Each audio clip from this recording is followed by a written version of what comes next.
This episode of the Infinite Thinking Machine is sponsored by Q, the K-12 High-Speed Network, and the San Francisco School of Digital Filmmaking. Woohoo!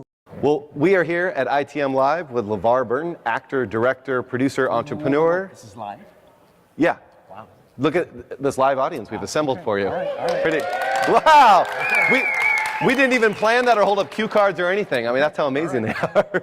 Just so we set the table properly. This is actually live. That's right. Okay. That's right. But most importantly, Q's keynote. We're very excited to have you as Q's keynote. I know that it's been one of Mike's dreams to have you join us for a number of years. And I was wondering, do you get invited to a lot of education conferences? I imagine tech conferences and things like that, but education?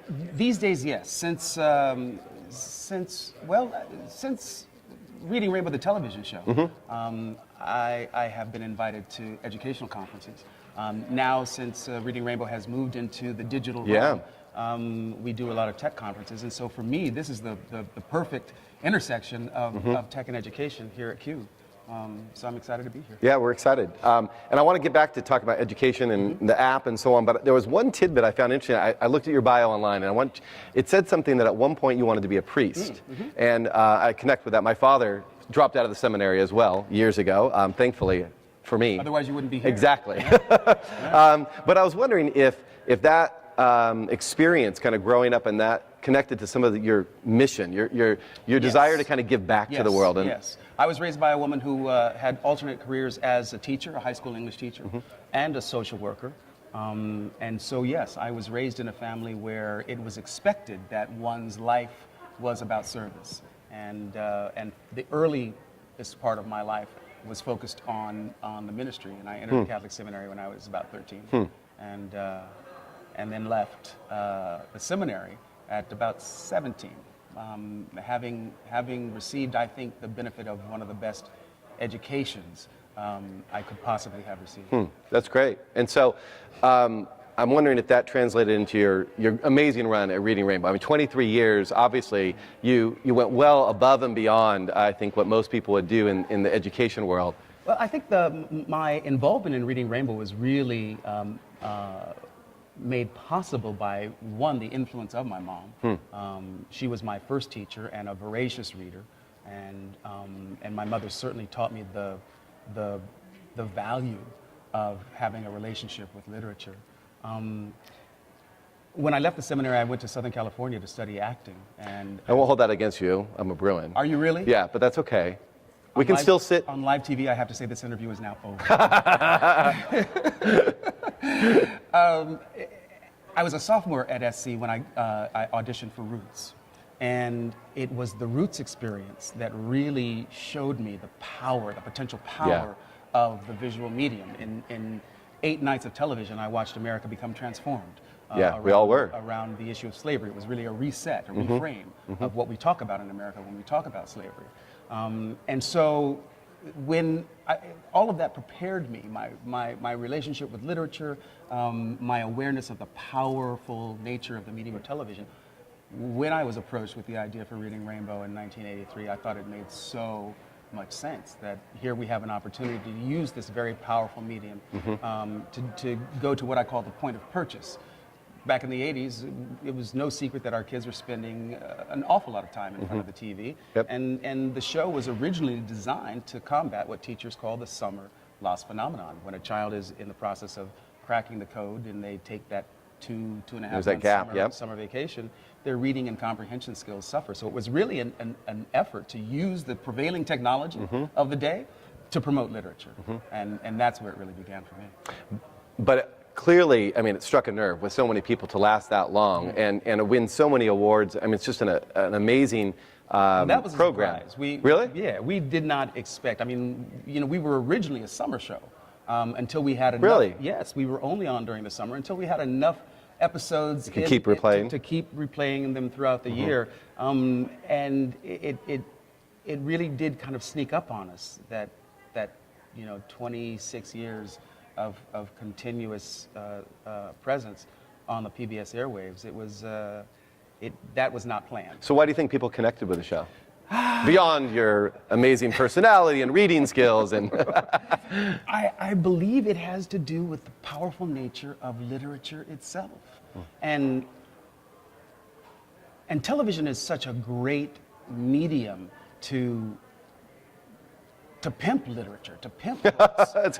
You heard it here. He said it right here. It is. It absolutely is. I mean, there was the nature of what we did on Reading Rainbow was deceptively simple, which was to choose a book, right, a single children's book, and that book would inspire us to go someplace and meet someone, to engage in an activity, right, that really enlivened the relationship with the story itself. And then throw in a couple of what we used to call kid on the street segments, where we throw out a question and have some kids answer it. Book reviews of books of a similar theme or topic delivered by kids directly to camera. Made it relevant, yeah. Exactly. And then we wrap it up with LeVar saying, "See you next time." And that's really, I mean, it's no more complex than that. And I think that the chord that it struck was that here was an opportunity for kids to, while they were watching TV anyway, really become engaged around a completely different activity that was about, now turn off the TV, go get a book, have your own personal experience in your imagination, and maybe that book will lead you to another book, which will lead you to another book, and it's a way that you can explore the world. So it was really an effort to do one thing, right, address the summer loss issue, and it ended up becoming the sweet spot of childhood for a couple of generations. Yeah, yeah, a lot. Now, after the show ended, obviously, you guys had lots of... That was terrible. That was hard. Sorry, I didn't mean to bring up a painful point there. But it was, because it had become such an integral part of my life. Yeah, that's a long time. However, when one door closes, sometimes a window opens, and it became a real opportunity to become... to get more at the center of the decision-making of the brand. I mean, I had always been the face of Reading Rainbow and the brand ambassador, but I really wanted, how would you say it, control. Yeah. So my business teachers are control freaks, by the way. So everybody here totally understands, relates. I wanted to have the reins, The reins, exactly right. And so my business partner, Mark Wolf, and I went about the process. And when I say we, I really mean he. I mean, he took a rope and he really was able to lasso all of the rights that had been sort of separated. And we're out there and gather them all together, and we created a relationship with WNED. And then we thought, well, so now what are we going to do? We knew we could go back to television, but the idea of moving the brand into the digital realm was just too delicious to contemplate. Yeah. And this was even before the iPad. When the iPad came out, then it was like, boom, okay, now we know what we really want to do. The iPad was pointing the way to the future of literature and how we would consume it. And it gave us the opportunity to really just explore the verticals of Reading Rainbow, books and videos. It was like, bam. Well, and clearly people respond. I mean, #1 app in the iTunes store, right? Practically broke iTunes from what I understand. And it's going like gangbusters and reaching a whole new generation, right? In a whole new way. I mean, that's got to be exciting. If you want to reach kids today, you've got to be on a tablet device. You have to be mobile. And it's the same philosophy as it was back in the 80s. Television was the technology that we used, and now, it's smaller and it's more portable, but the mission is still the same. Kids still need to develop a personal relationship with the written word. We still need to inspire them. We need to encourage them. We need to give them the tools, and that's not going to change. So I'm really glad that we are able to bring this new generation to Reading Rainbow, because that first generation of Reading Rainbow watchers, they're parents now, and they're having their children, and they are really glad that Reading Rainbow will be around. Absolutely. For their kids. And so what's next for Reading Rainbow? Next is there's a wild thing that has happened that we have become aware of. Because the Reading Rainbow app was designed as a consumer product. What we have discovered is that teachers are using it in classrooms. I'm sure, absolutely. And as great as that is, we recognize that there are limitations to that. So we are preparing a Reading Rainbow version for schools, for the classroom. Fantastic. We want to give teachers the ability to have 35 kids and track their progress, and all the tools that they need. All the tools that they need. We want to give them the supplemental materials. We want them to have a Reading Rainbow product. A full curriculum. Designed for them especially, and that is exciting. priority one right now. That's great. At our kids. That's great. That's fantastic. Well, I know you probably get asked a lot about technology as well. And I know some people may not know that you've produced and directed a number of technology shows, even beyond, obviously, your connection to Star Trek and so on. And there was one show in particular that I saw that you produced that was around peace. And it made me think, clearly you must think that technology has the power to do good. I do. I definitely do. I'm a fan of technology, and you're referring to the Science of Peace Project. Yeah. Which is a series of documentaries that really address the issue of why man has been unsuccessful so far at creating peace on the planet. I think if science were the answer, we would be there by now. If religion were the answer, we would be there by now. So I believe that if politics were the answer, we would be there by now. I think peace has its own particular process, and so it was a way of investigating from a scientific point of view what prevents us from creating the state of peace in this world. So I'm wondering what you think, if we were to kind of prognosticate out there about technology and learning, obviously you're making that happen daily with the app and so on, but what do you see at some of the amazing things on the horizon that we can really apply back to how kids learn, how adults even learn? Well, I think that we are at a remarkable opportunity, point of opportunity right now. With the technology that we possess, and as technology is being developed, we have the opportunity to absolutely revolutionize the way we educate kids in this world. I believe that every culture on the planet has a tradition of storytelling. That's just not my belief, that's fact, that's true. I see in the future that we take whatever content that we are interested in disseminating to kids, be it social studies or math, science, language, and if we put it in a storytelling format, using the storytelling idioms native to that child from their culture, from their language. Truly personalized, yeah. Truly personalize it. Add some bells and whistles, some rewards, some game mechanics.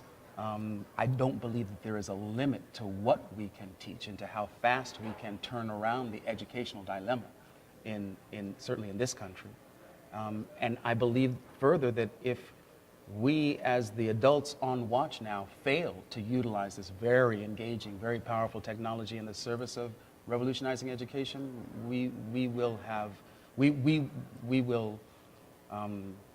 go down in history as the biggest boneheads. Your character on Star Trek, obviously, was really almost like seeing the future with the visor, right? We're now seeing with Google Glass and so on. It wasn't just Geordi, Chris. It was Gene's vision. Yeah. It was Gene's vision, right? Because even going back to the original series, science fiction literature has always been something that I've always been gravitated towards because it asks, in my opinion, what I believe to be are two of the most powerful words in combination in language. What if, right? What if? And in Star Trek, we were invited to imagine that what if every week in a way that was really powerful. Because I certainly know that earpiece that Lieutenant Uhuru wore has evolved into the Bluetooth device that we use today. And there are so many other examples. The data screens, right? We carried pads on the Enterprise. Right. Geordi had a red engineering pad that was very specific to his job.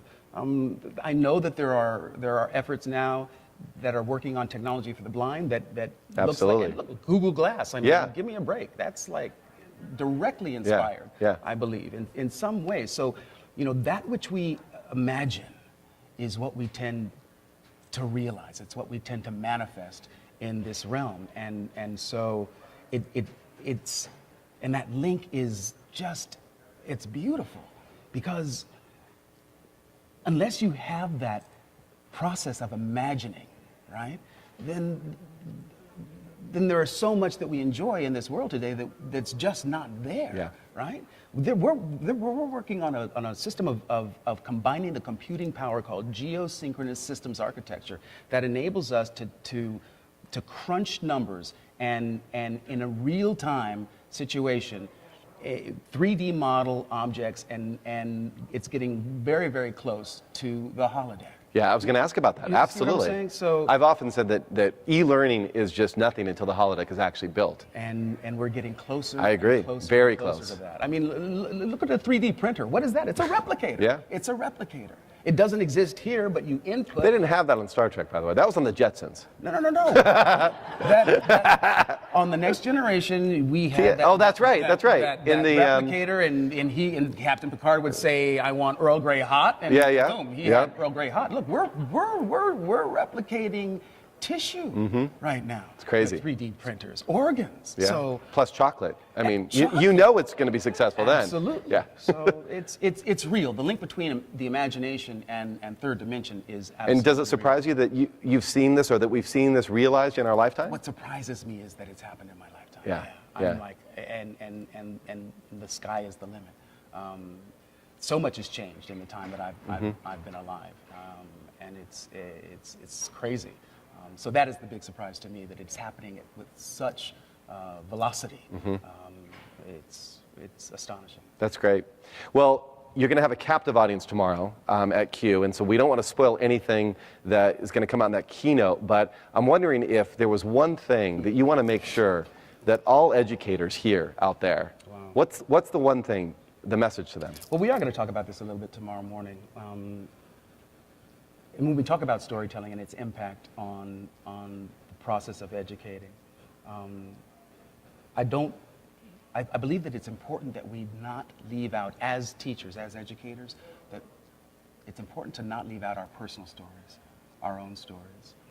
Some of the most powerful moments in Reading Rainbow we have discovered over the years was when I was sharing a personal anecdote or sharing something very personal about my life. And I believe the same is true in the classroom. I think as teachers, we need to be fearless in terms of sharing with our charges the value of our own personal experience, our own Absolutely. personal narrative, because every child and every human being that grows into an adult has these initiating events in their lives, be they a book or a movie, a song, a teacher, right?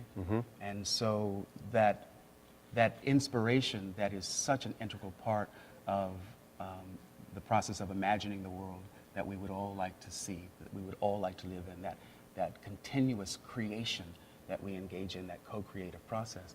The engine of it, the fuel, is the ability and the willingness to continue to share ourselves.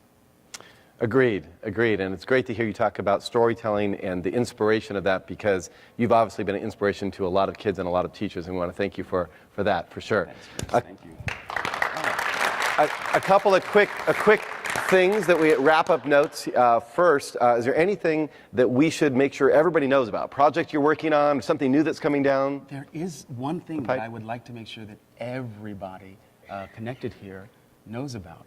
There are people infinitely wiser than I am, and they are called W3. And they have seen fit, Chris, to award you That's crazy. the Infinite Thinking Machine, their silver award. Wow. Thank you. Thank you very much. You're welcome. I'm honored. And congratulations. Well, thank you. I am just quite a surprise. The bearer of good and glad tidings. Excellent. Congratulations. Thank you very much. Thank you very much. Yeah, man. I don't even know what to say, except for, that's rare. That's rare for everybody. We would like you to do two quick things. Yeah. One is, there's something we need you to read here in a second, but also we do this little thing on our show, and we'll give you some gear here for the Infinite Thinking Machine since you're now a fan. Wow. We've got hats, we've got shirts, we've got all sorts of stuff. But here's the thing. It says, I am the Infinite Thinking Machine. So we need you to look in that camera and give us that line, because we're going to milk it for all it's worth. Hi, I'm LeVar Burton, and I am the infinite thinking machine. But you don't have to take my word for it. Nice. I love it. I love it. Looking for more great ideas? Check out infiniteThinking.org to catch all previous episodes, as well as links to everything featured in this show. And if you've got mad love for the ITM, be sure to subscribe to our YouTube channel and follow us on Twitter and Facebook. And remember, you are the infinite thinking machine. You are the infinite thinking machine.